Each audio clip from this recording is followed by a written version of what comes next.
Hello and welcome to my playmat tutorial. This is going to be specifically for GIMP and the template that I made for that, but most of these things will also apply to the Photoshop version. When you open up the template, which you can find on our website, linked down below, you will get something like this. But I will switch to this one for now so you can see what all the layers are and what they do. So I'll go through that real quick. Up here, you have the rulers. Click that and you will get all these guidelines.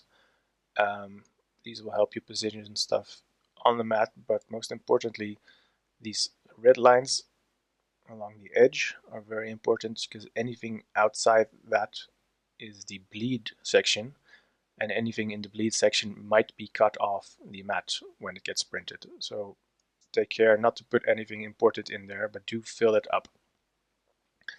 Down below that we have this, the life meter. If you don't like a life meter, you can keep that off. If you like to use spin downs, down here you have the spin downs layer. Then moving on, we have the main zone here. I've included a couple of options for the attack zone here. So this is the regular version. You can also get this one with the horns for aesthetics. Or if you don't want to capture an out of play areas, you can opt for the full attack zone like that. Over here you have the used on bottom or used on top version, whatever you prefer, no judgment here. And then going down a little, this is a special one I added which we'll get back to later. This is for when you want a full image in the center area instead of all tiny images. But we'll keep that off for now. Go back to the regular attack zone. Then we get to the card outlines. Switch those on. You have your basic actions and your regular card slots here. This top row dice bottom is the top row of card slots. If you switch it off, they will disappear.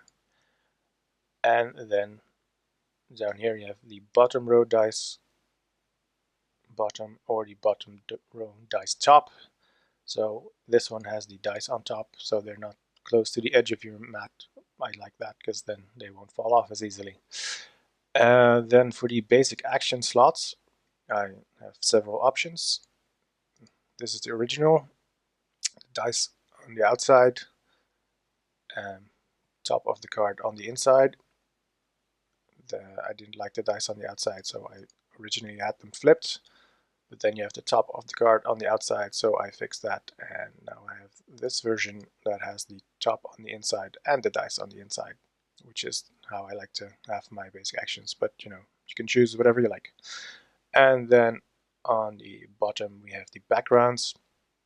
There's a basic white and a basic black one. I switch between these if I need some contrasts. For example, if I switch to the black one, you will see these lines much more clearly. So those are the layers and what they do. Now I'll move on to GIMP specifically and the tools that I generally use.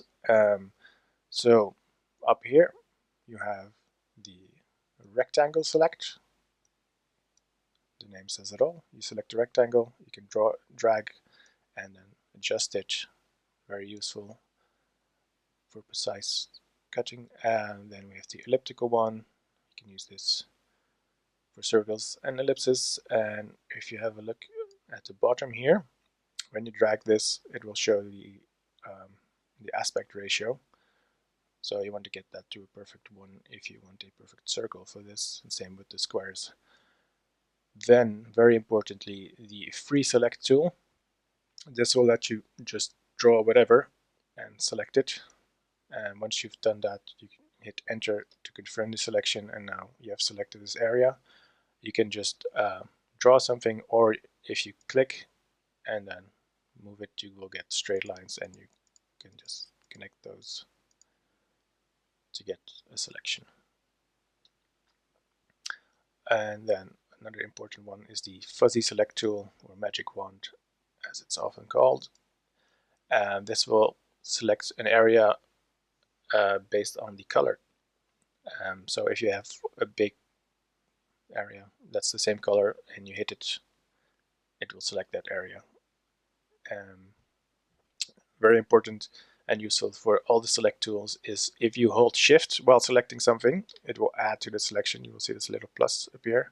So I can add this, add that, and if you hold control, you will get this minus sign and you can take things off the selection.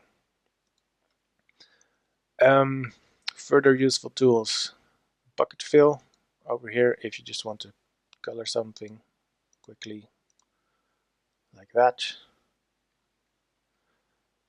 We have the paintbrush, the eraser tool, very important. The clone tool, super useful if you have some text that you want to get rid of or something, or some bit of the image is missing and you want to fill that. And the smudge tool is very nice for getting smooth edges and such. And then there's this to add text. Those are the basic things I use. Sometimes the dropper, color picker tool for the paintbrush. So let's put these to use. Very importantly also, if you make a mistake, Control Z is your friend. That'll undo and you can go back a couple of steps, but not that many, so don't make too many mistakes and keep going. Just go right back if you do something wrong. So I will do a sample image here. I've chosen this one because I'm working on an Atari Art Mat. So we copy this, go right click, edit, copy, or just Control C as usual. And then we go here. I will use the magic wand, select this, add that. Then I'm going to grow the selection. Go to select, grow by 2. You'll see this later. I do this so I make sure that I completely fill the area, because otherwise you might miss a pixel or two. Then right click,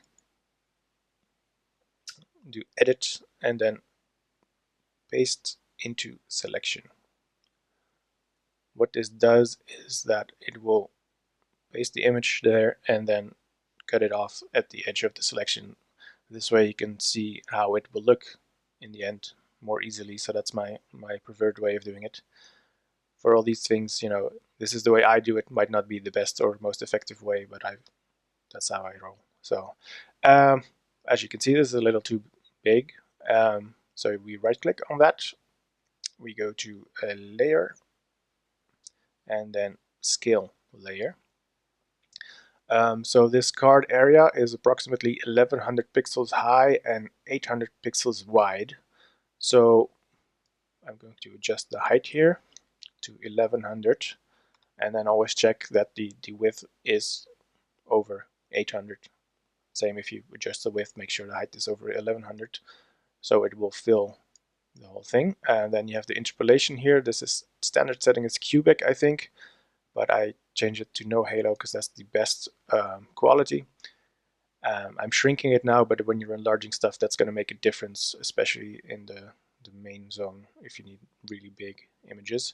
So then you hit scale and you get something that fits nicely in here. At this point you can move it around a bit to see where you kind of want it. You could go for, you know, gizmo front and center, or you want to show the gremlins a little more. So drag that until you're happy with it. Then right click, layer to new layer. A lot of these options in the menu have shortcuts. Sometimes it's useful to remember those, especially if you're going to do something often. It saves a lot of time. So now that I've done that, this it has become a new layer, as you can see here. And now we want to cut off the excess. But because I have this hand and this foot sticking out a little bit, I want to do a breakout for this image. So in order to do that, I'm first going to right click here on the layer and duplicate the layer.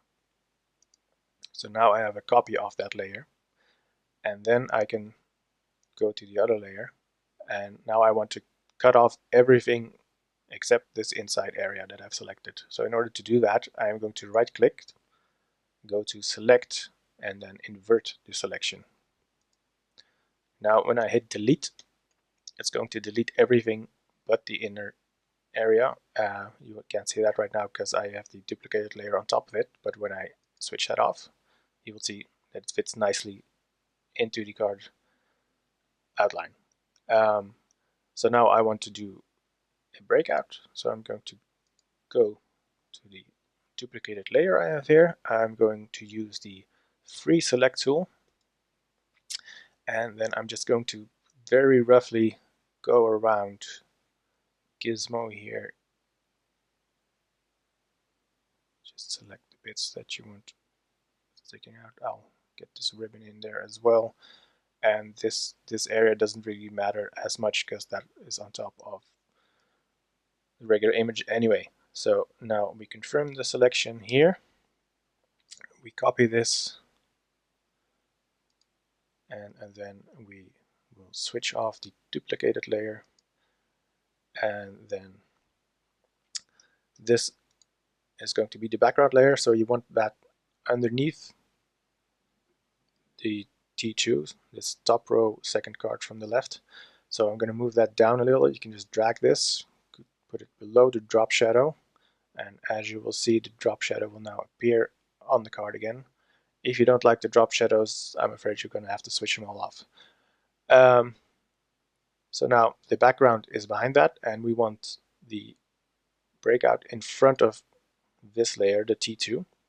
So we go to that, we right click, and then we do edit, paste in place. This will paste the thing you copied in exactly the same place on a different layer. So we have that here. Now we right click, layer to new layer. So now we have the rough breakout, and what I then like to do is just switch to the erase tool, set it to a fairly large size at first, and then just roughly get rid of the bits that you don't want in there, go around it, and then you go to increasingly smaller brush sizes after you've done the rough pass like this, and then you can just set this down low. Make sure the hardness is 100%. I think the standard setting is like 50 here, this, or 75, I don't know. But if you get this, then it won't erase all the way to the edge, like you can see. So it's difficult to aim with this. So make sure you set this to 100, so that the solid circle over there. When you change the setting, the size will go to 51 standard.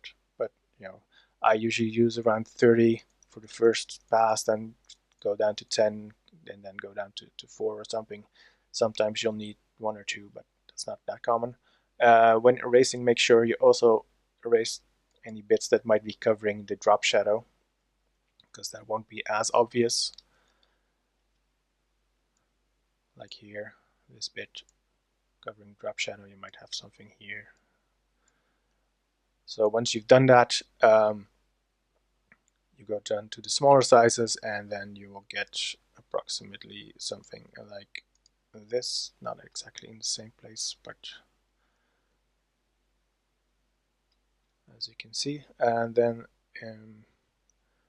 for the background, we have one final thing that you might want to fix, because we have a bit of text here that you probably don't really want. To get rid of this, you switch to the clone tool. You have this, and then you hold Control, select a bit that you want to copy, like that, click, and now when I click here, it will copy what's in the circle above it, like that, and then I can just get rid of this, and you can barely see the thing. Especially when you zoom out, probably want to use a slightly smaller brush size actually. Go as small as you can. That'll still cover the whole thing. Something like this. Get as close to it as you can. And so went down a little too low. Anyway, that's the easiest way to do that, because if you were to use just a regular brush and you select this color and you draw something, it's gonna have a solid thing, and very few images have actual solid colors. Not as noticeable here, but it might be more noticeable in other images.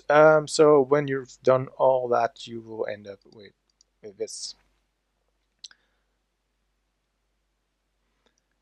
Now I'm just going to do a sample for the center area. For that I have this, the full center for selecting. I'm going to go with the full center used on bottom because that's what I have it set to. And activate that area. Go to the fuzzy select tool and select this, add,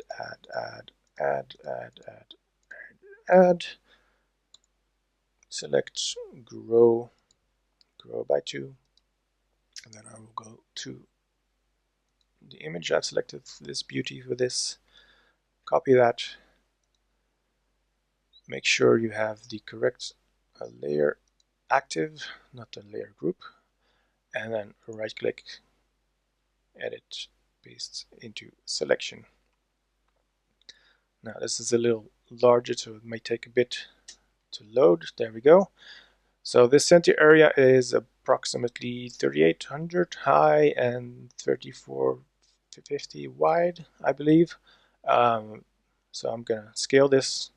This image has a bit of not so interesting stuff on the bottom, so I'll go a little higher than 3800. So I'll go to layer, scale layer.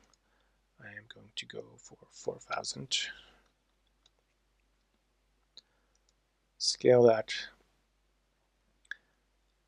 And that looks pretty sweet. And yeah, that looks about right. So I am going to go to layer, to new layer. And now I really want this awesome bird to come out of the image. So I am going to once again duplicate this layer. And it's a pretty big layer, so it's going to take a moment to duplicate. And now it's done. So I'm going to take this one again, select, invert, delete. And now we have this. So whenever GIMP might be thinking, just give it some time. Don't rush it because it might crash. So we have this, fits nicely in there, and we go to this layer, and for this I'm going to use the free select tool again. I kind of want this bird and these rockets in the image, so I'm just going to trace these roughly like that.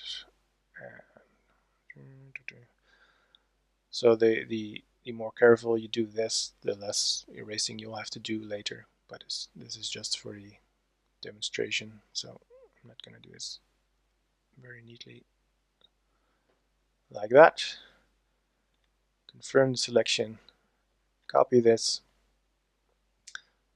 and switch this one off, and go to the highest layer that you want this in front of, because it's a stack of layers, so the higher up, anything that's above it is going to show in front of it when you paste it. So I want this in front of the attack zone as well.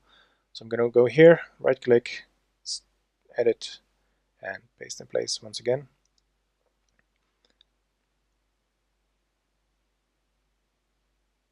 There we go.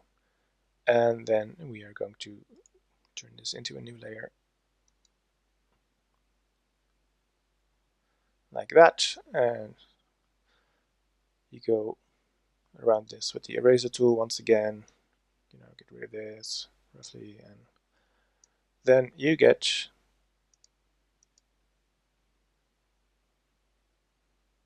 in the end this. And then after that, I would add a tip to this missile here to make it look cooler. Maybe do some more cleaning up here, but this is roughly what you end up with. So I hope this has been useful to you. Let us know if you have any questions, any specific things you'd like to do and need some help with. You can do it in the comments on this video or on our website. Thank you for watching.